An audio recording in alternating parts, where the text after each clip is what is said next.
So, I've recently had one of these installed, a smart meter. Now I no longer have to deal with estimated gas and electricity bills. Because that's the thing about bills. I don't want them to be estimated. I want them to be accurate. Because estimations are often wrong. For example, look at how the rest of the world sees us, the Scots. Is there a giant plesiosaur somewhere out there, estimated to be over 50 feet long and weighing in at 20 tons?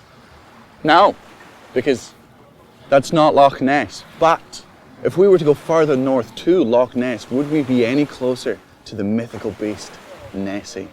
Here to discuss the chances of a 20-ton, several million-year-old beast lurking in the depths of a well-explored body of water that has a limited food supply is animal and history expert Dave.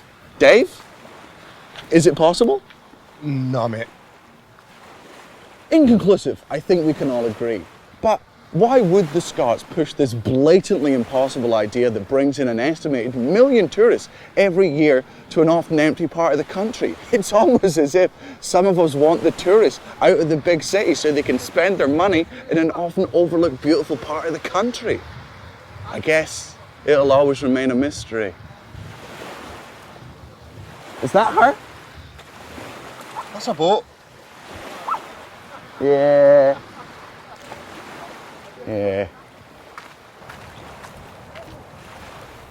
Apparently, as Scots like to swear, I've heard estimates that we swear over 100 times a day, which, in my humble opinion, are rookie numbers. We pride ourselves in coming up with new swear words so we can sneak them past the Ofcom censors, coming up with such a genius like pillock, numpty, bampot, and the always glorious ball bag. But does it define who we are as people? You're the f***ing William.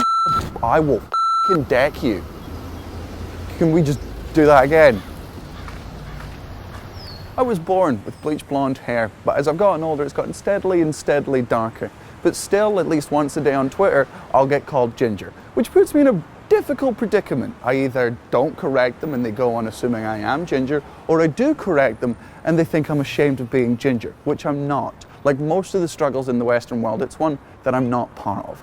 I love redheads, and it's estimated that 1/5 of the world's redheads reside in Scotland, which is a ludicrous estimate because that would mean there were 28 million redheads living in Scotland, and I can assure you there's not. As a massive fan, I can never seem to find any of them whenever we... Sorry, I got distracted there. We'll just do another... two seconds.